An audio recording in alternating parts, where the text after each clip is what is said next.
everyone, Happy New Year. I know it's February 14th to be exact. Hey, are you motivated? I bet you are, especially December 31st or January 1st. You were really motivated, right? Now we're moving into February and we're still thinking about all those things that we wanted to accomplish in the year of 2023.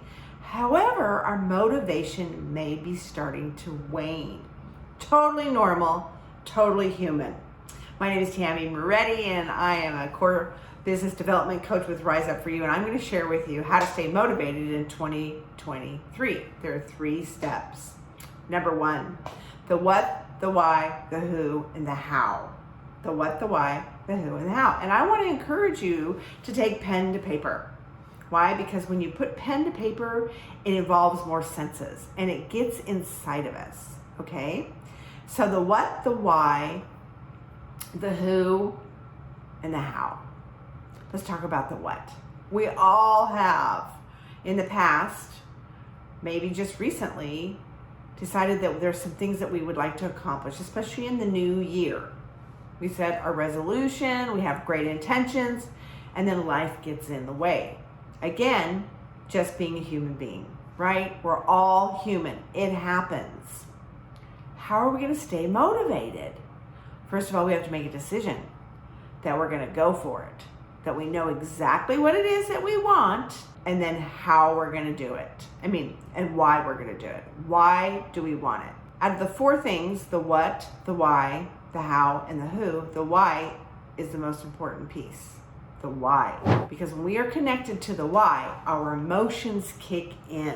And when things get dicey, which they will, because that's life, when we are absolutely clear on our why and we are invested emotionally and logically, the how is easy. The why is the secret sauce.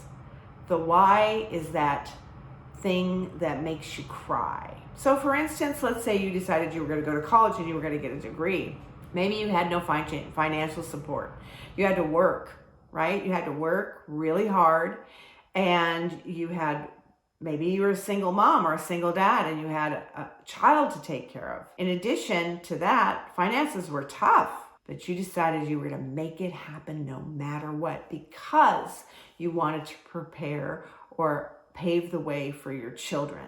You wanted to show them that once they made a decision to do something, they could do anything if they put their mind to it or when they put their mind to it. So your why was strong. When the obstacles came, you pushed through because you were so connected to your why, and you knew what your what was.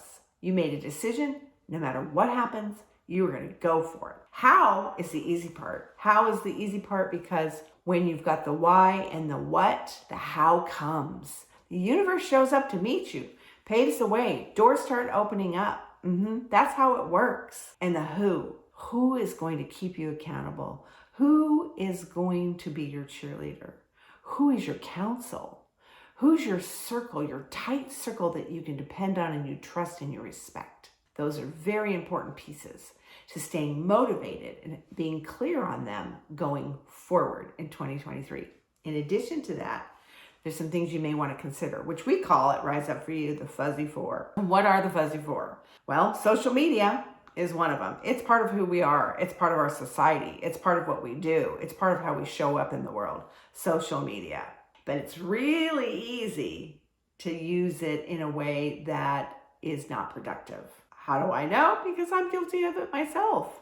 When I'm feeling a little stressed or frustrated or confused, I will find myself defaulting to social media, starting to go down the rabbit hole, right? It's entertaining, and then circling the drain. Next thing I know, I've been on for 45 minutes. Is that necessarily a good decision for me to stay motivated and focused on my goals? Not necessarily. It has its place, but too much of a good thing is always bad, right? What else? Well, let's say that I indulged in a breakfast that wasn't that great, but it sure tasted good at the time. Tons of carbs, lots of sugar, all the things, right? Coffee, caffeine, and I find myself not feeling too well in the middle of the morning. So I need to pay more attention to my health because I want to achieve my goals and I want to feel good, and it's going to take everything I've got, and I want to put my best foot forward. So what are you consuming? In addition to, what are you consuming? What are you listening to? What are you reading? Is it uplifting? Is it positive? Do you finish watching the program on TV and you feel inspired and you're happy and it made you laugh? That's a good thing, right?